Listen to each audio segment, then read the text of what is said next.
प्रकाशन उत्तराखंड के लिए देहरादून से मैं नीरज रावत। आज की जो हमारी टॉप 10 में सबसे बड़ी खबर है प्रदेश सरकार को लेकर है। प्रदेश सरकार की कैबिनेट ने आज 12 महत्वपूर्ण बिंदुओं पर अपना निर्णय दिया है, जो कि शासकीय प्रवक्ता सुबेद दुनियाल जिसके बारे में जानकारी देंगे भी आगे की वीडियो में। लेकिन कांग्रेस ने इसको ऊँट के मुंह में जीरा बताते हुए कहा कि प्रदेश की सरकार जनता जो है जो कोविड से जूझ रही है, उनको उम्मीद थी कि शायद सरकार कोई राहत पैकेज का ऐलान इसमें कर सकती है या कर्फ्यू के मामले में कुछ ऐलान कर सकती है। लेकिन कर्फ्यू और कोविड को लेकर इस पूरे मामले में, पूरे निर्णयों में सरकार का कोई रोल नहीं है, जिसमें कांग्रेस ने तीखी प्रतिक्रिया अपनी दी है। वहीं बात करें अगर बाबा रामदेव की, तो कांग्रेस ने लाला रामदेव कहकर बाबा रामदेव के लिए भी अपने बयान जारी किया है, जो कि आप मंडल की बैठक में 12 निर्णय मंत्रिमंडल के द्वारा लिए गए, जिनमें जो हमारी फूलों की घाटी जिसको कि भारत सरकार ने इको संगठित जोन के अंतर्गत रखा गया है, उसमें क्योंकि उसके अंतर्गत आपको मालूम है उसमें हमारे यहाँ हेमकुंड साहब है, घांगरिया है और लोकपाल मंदिर यहाँ पर स्थापित है, जो भारत सरकार ने इको संस्कृति जोन घोषित किया था। उसमें एक संशोधित प्रस्ताव भारत सरकार को भेजा गया इनको उससे बाहर निकालते हुए, ताकि इस पूरे संस्कृति जोन में कहीं पर भी कोई आबादी नहीं है और इसको संबंधित जो संवेदनशील जोन में पूर्व में रखा गया था, इन तीनों स्थानों को बाहर रखने का निर्णय आज मंत्रिमंडल ने लिया और ये प्रस्ताव भारत सरकार को भेजा जाएगा। दूसरा जो भारत आज निर्णय लिया गया, ध्वनि प्रदूषण विनियमन और नियंत्रण। इसमें ध्वनि प्रदूषण को रोकने के लिए एक महत्वपूर्ण निर्णय आज कैबिनेट ने लिया है, जिसमें जो हमारे राज्य के विभिन्न क्षेत्र हैं उनको बाकायदा जो आवासीय, वाणिज्यिक क्षेत्र, औद्योगिक क्षेत्र के रूप में अधिसूचित करने का काम किया और इनमें किसी भी तरह के ध्वनि प्रदूषण करने पर जुर्माने का प्रावधान किया गया है। व्यक्तिगत के लिए भी, व्यक्तिगत को पहली बार की दशा में 1000 रुपया और जो मनोरंजन कार्यक्रम के संचालक हैं उनको पहली बार प्रतिबंध तोड़ने पर 5000 रुपया तथा होटल व्यवसायियों को पहली बार तोड़ने पर 10,000 रुपया और इसके साथ साथ जो खनन कार्य और औद्योगिक कार्य में जो लगे हुए लोग हैं वो प्रथम उल्लंघन पर उनको 20,000 रुपया इसमें क्षतिपूर्ति का प्रावधान किया गया है। तीसरा जो महत्वपूर्ण में दोबारा नरेंद्रनगर विधानसभा में मुनिक में एक हर्बल पार्क, वहाँ पर इको पार्क बनाने का मुख्यमंत्री ने घोषणा पूर्व में की थी। इस इको पार्क को सोसाइटी बोर्ड में चलाने का निर्णय आज मंत्रिमंडल ने लिया और इसके लिए एक सोसाइटी का गठन किया गया है, जिसको हर्बल्स नाम से जाना जाएगा और इस सोसाइटी में एक गवर्निंग बॉडी होगी और एक मैनेजमेंट कमेटी होगी। तो गवर्निंग बॉडी में प्रदेश के मुख्यमंत्री उसके अध्यक्ष होंगे, प्रदेश के वन मंत्री उसके मुख्यमंत्री जी इसके संरक्षक होंगे, वन मंत्री जी मुख्य संरक्षक मुख्यमंत्री जी होंगे, संरक्षक वन मंत्री जी होंगे और सह संरक्षक उस क्षेत्र के, यानी कि इस समय तो मैं वहाँ का विधायक हूँ, स्थानीय विधायक उसके सह संरक्षक होंगे।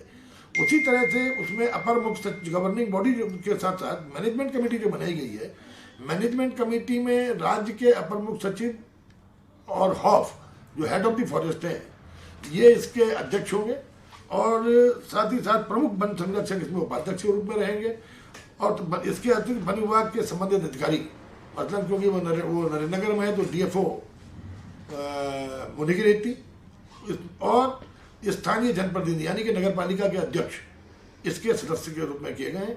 ये योजना बहुत महत्वाकांक्षी योजना है।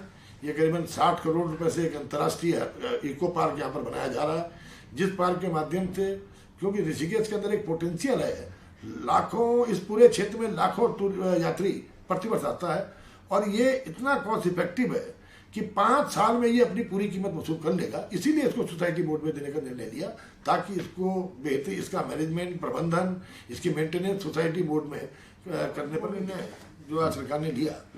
जो विधायक, हर विधायक को अपने विधानसभा क्षेत्र में 1 करोड़ रुपये खर्च करने का जो अधिकार दिया गया था, उसमें चूंकि विधायक निधि में पूर्व में ये प्राविधान है कि विधायक निधि की गाइडलाइन में कि किसी भी एक काम के लिए 25 लाख रुपए से ज़्यादा नहीं दिया जा सकता।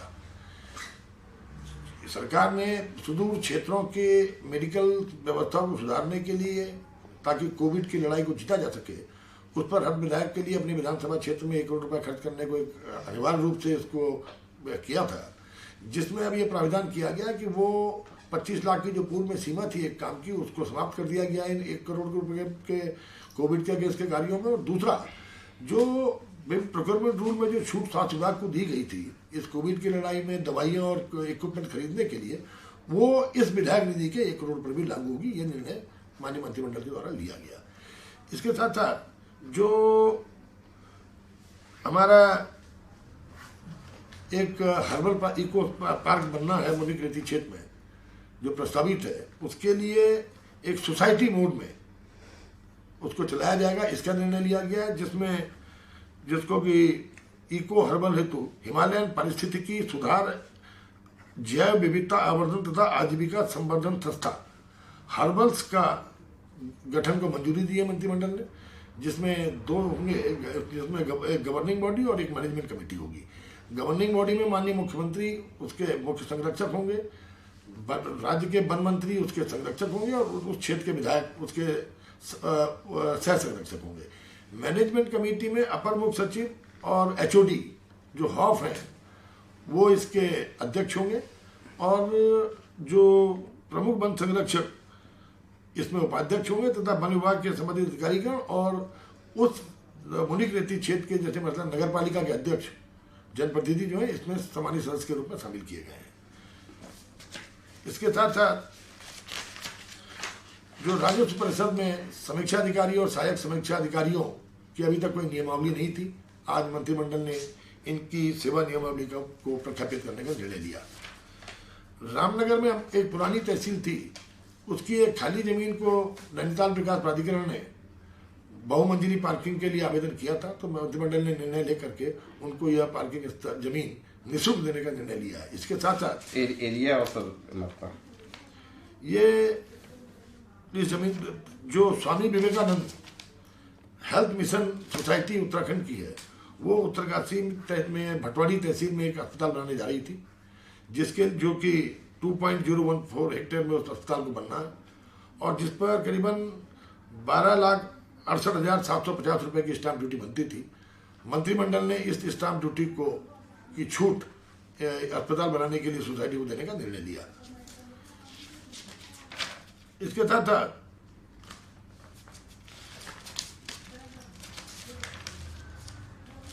जो हरिद्वार में मेडिकल कॉलेज बनना है, जिसके जो भारत सरकार ने जिसमें केंद्र सहायतित योजना के तहत ये अस्पताल बनना है, इसके लिए जगजीतपुर को जो हरिद्वार लक्सर हरिद्वार मुख्य मार्ग में जगजीतपुर है वहाँ पर इसका निर्माण किया जाएगा। ये निर्णय लेने के साथ साथ चूँकि ये भारत सरकार की 90-10 के स्कीम के अंतर्गत बनना था और भारत सरकार द्वारा इसका 325 करोड़ रुपए का इसके कुल निर्माण कार्य तो स्वीकृत किया गया था, लेकिन राज्य की टीएससी में मेडिकल कॉलेज को बनाने के लिए जो कुल एस्टिमेट आया वो तकरीबन 538.40 करोड़ हमारे टीएससी ने अप्रूव किया, उसको अनुमोदित किया।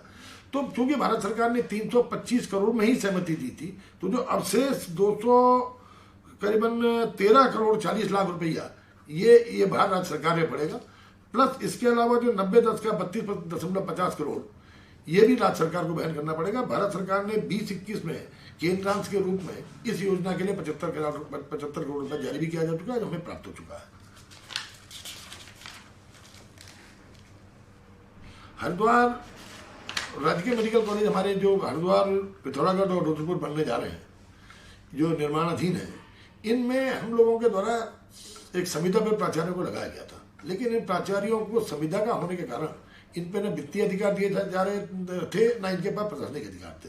तो इस प्रस्ताव पर इस शर्त के साथ मंत्रिमंडल ने उनको वित्तीय प्रशासनिक अधिकार देने को अनुमोदित किया कि इसमें जो फाइनेंस कंट्रोलर है विभाग का, फाइनेंस कंट्रोलर और प्राचार्य दोनों के संयुक्त हस्ताक्षर से ही इस तरह जो वित्तीय जो हमने उनको ताकत दी है वो तभी अनुमोदन होगी जब दोनों के ज्वाइंट सिग्नेचर्स होंगे। हमारा जो राजकीय मेला अस्पताल जनपद हरिद्वार में था, उसके लिए एमआरआई की मशीन बुक की गई थी, जो मशीन किंचित कारणों से नहीं आ पा रही थी। उसमें मंत्रिमंडल ने इस प्रतिबंध के साथ अनुमति दी है उस मशीन को उठाने की, जो कि दिल्ली में आ चुकी है मशीन, कि भारत सरकार से अनुमति लेने के बाद ही उस मशीन को उठाया जाएगा। और राज्य में कोविड की परिस्थितियों को देखते हुए इस राज्य में जो राष्ट्रीय खाद्य योजना तथा राज्य खाद्य योजना के आच्छादित परिवार हैं, उनको 3 महीने के लिए, जैसे आपका है जून, जुलाई, अगस्त, 3 महीनों के लिए 2 किलो चीनी प्रति कार्ड देने का निर्णय लिया गया, जो कि जिसका दाम 25 रुपये निर्धारित किया गया है कि 25 रुपये किलो के हिसाब से उन्हें 3 महीने तक चीनी उपलब्ध कराई जाएगी। जो प्राविधान है उसमें 2 करोड़ रुपए तक के काम की स्वीकृति का अधिकार जिलाधिकारियों को है, 5 करोड़ तक का अधिकार विभागीय मंत्री की अध्यक्षता वाली समिति को है, और 5 करोड़ के ऊपर एक शासन की जो नियमावली है, प्रोक्योरमेंट नियमावली, उसके हिसाब से 5 करोड़ के ऊपर स्वीकृति का प्राविधान है।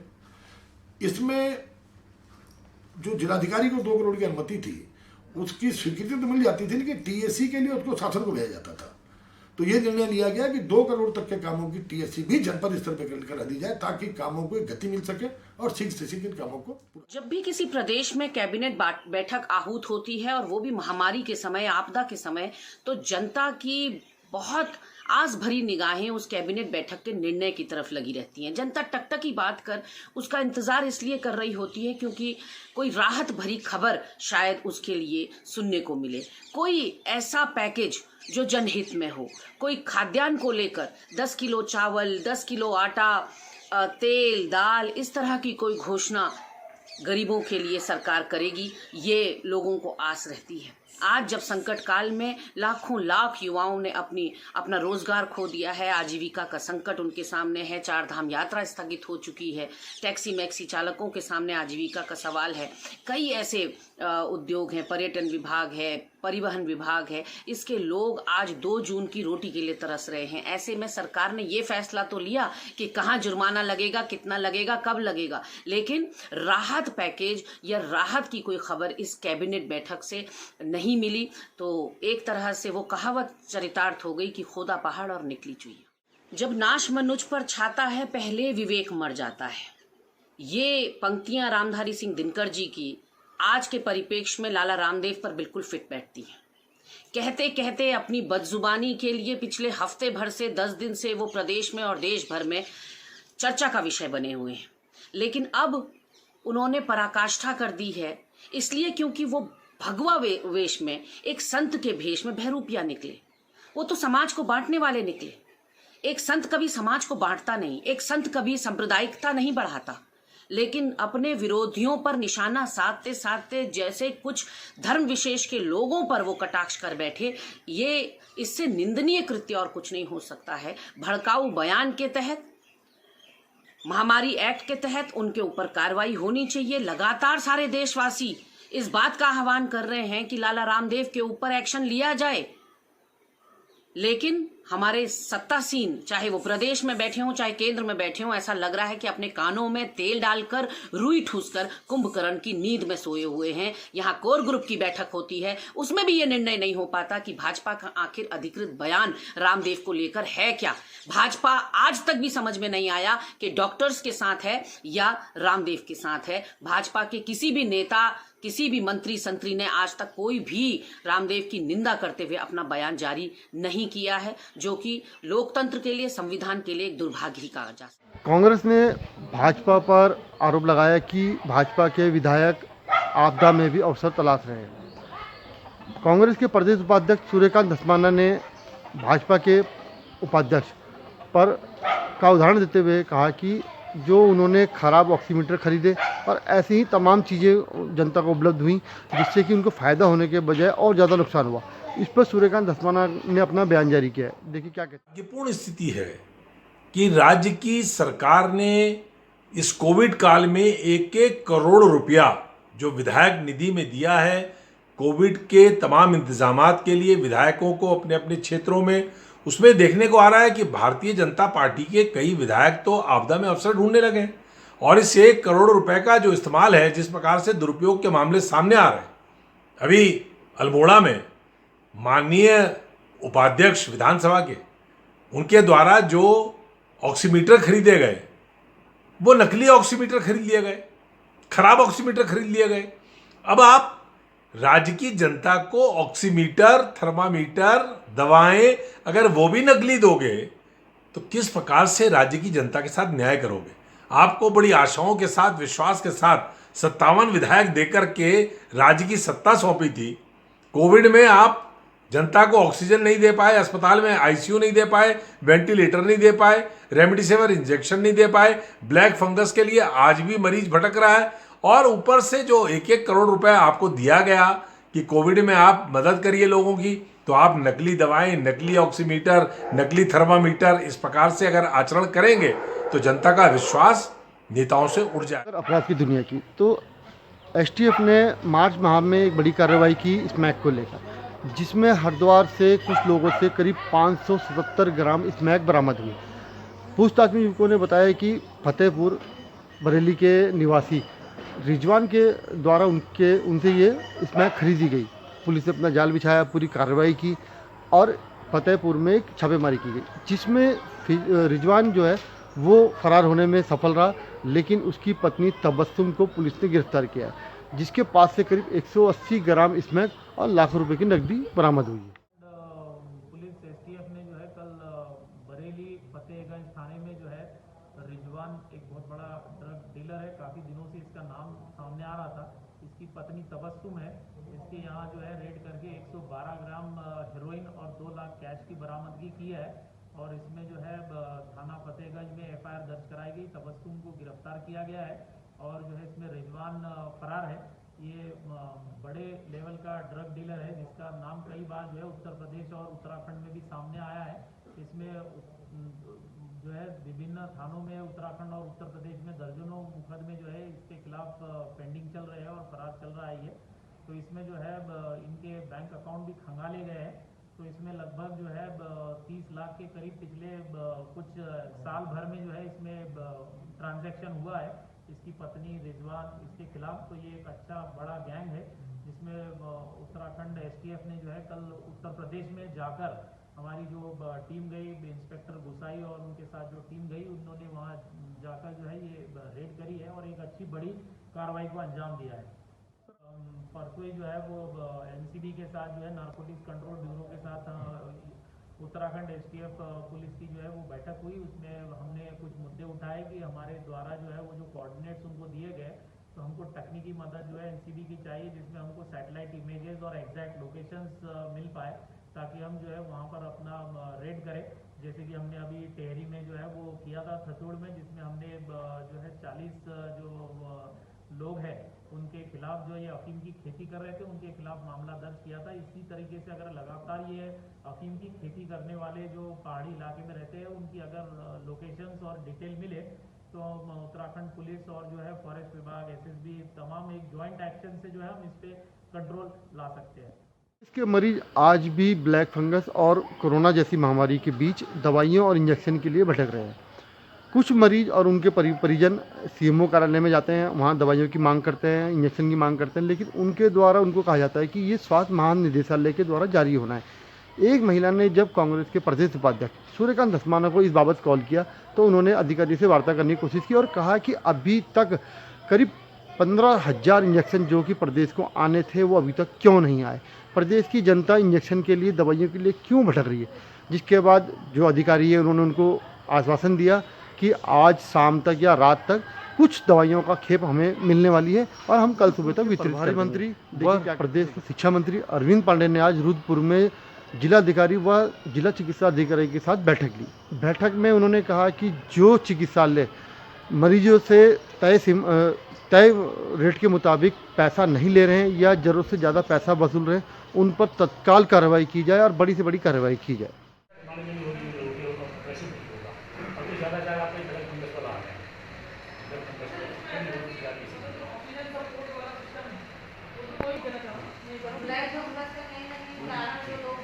जो वेंटिलेटर और आईसीयू वाला है उसके लिए सर हमारे पास रिसोर्सेज बहुत कम, मतलब हम उसको एक 40 बेड तो ऑक्सीजन वाले प्लस 22 उसमें उत्तर प्रदेश में या जिला और उसकी बहुत सारी इक्विपमेंट इन्होंने खरीदा भी है, दवाएं खरीदने के लिए बहुत पैसे का बीमारी होती है।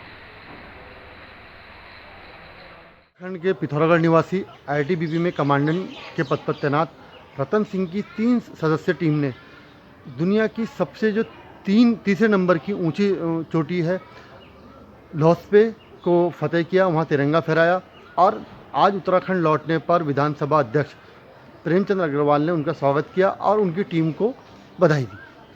उत्तराखंड की राजधानी देहरादून में भाजपा युवा मोर्चा की बैठक का आयोजन किया गया, जिसमें बैठक को संबोधित करते हुए राष्ट्रीय महामंत्री संगठन BL संतोष, प्रदेश प्रभारी दुष्यंत कुमार व प्रदेश अध्यक्ष मदन कौशिक ने कहा कि टीका लेने के 15 दिन तक कोई भी अपना रक्तदान ना करे और जितना रक्तदान हमारा लक्ष्य था वो हम करेंगे, और कम पड़ेगा तो रक्तदान के लिए हम शिविर का दोबारा आयोजन करेंगे, लेकिन टीकाकरण के 15 दिन के अंदर कोई भी रक्तदान ना करे।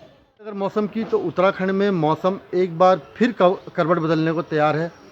कुछ पहाड़ी जो हमारे जनपद हैं उनमें हल्की से मध्यम वर्षा की भी संभावना मौसम विभाग ने जताई है।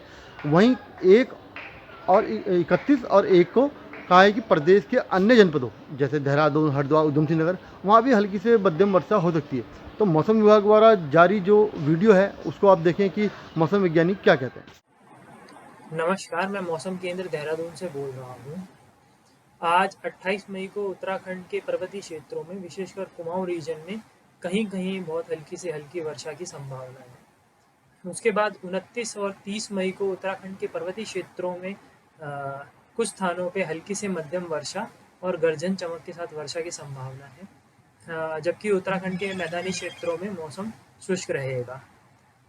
31 मई और 1 जून को उत्तराखंड में वर्षण में वृद्धि की संभावना है। तो इन 2 दिनों में उत्तराखंड के पर्वतीय क्षेत्रों में अनेक स्थानों पे हल्की से मध्यम वर्षा और गर्जन के साथ वर्षा की संभावना है, जबकि मैदानी क्षेत्रों में कुछ स्थानों पर हल्की वर्षा की संभावना है।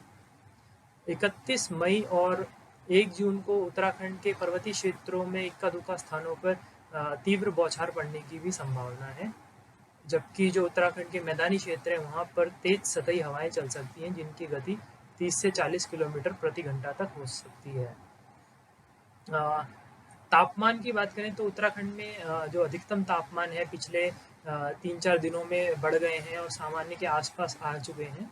तो इनमें आगे आने वाले 3-4 दिनों में कोई विशेष परिवर्तन की संभावना नहीं है। कुछ स्थानों पे जो अधिकतम तापमान में जो विशेषकर जो पर्वतीय क्षेत्र हैं वहाँ पर 1 या 2 डिग्री गिरावट की संभावना है। धन्यवाद। अंतिम खबर की ओर बढ़ते हैं तो कोरोना का जो अपडेट हमारे पास अभी आया है उसके मुताबिक कोरोना को लेकर हमारे राज्य में थोड़ी राहत मिली है, बहुत राहत भी कह सकते हैं। आज केवल 52 लोगों की मौत हुई है, वहीं 2000 से भी मामले आज दर्ज किए गए। करीब 1942 मामले आज दर्ज हुए हैं। कुल आंकड़ों की बात करें अगर अभी तक के तो 3,25,425 कोरोना संक्रमित अब तक हमारे यहाँ। उसमें टोटल मृत्यु जो है वो है करीब 6261, मतलब 6,261 अभी तक लोगों की जान गई है। वहीं एक्टिव केस हमारे यहाँ लगभग 33,000 से कुछ ऊपर हैं, और अगर रिकवरी की बात करें तो 7,000 से ज़्यादा आज रिकवरी हुई है, और वहीं टेस्टिंग करीब 35,000 के आसपास आज टेस्टिंग है। आप अगर प्रकाशन के साथ जुड़ना चाहते हैं तो वीडियो को लाइक करें, शेयर करें और चैनल को सब्सक्राइब जरूर करें। धन्यवाद।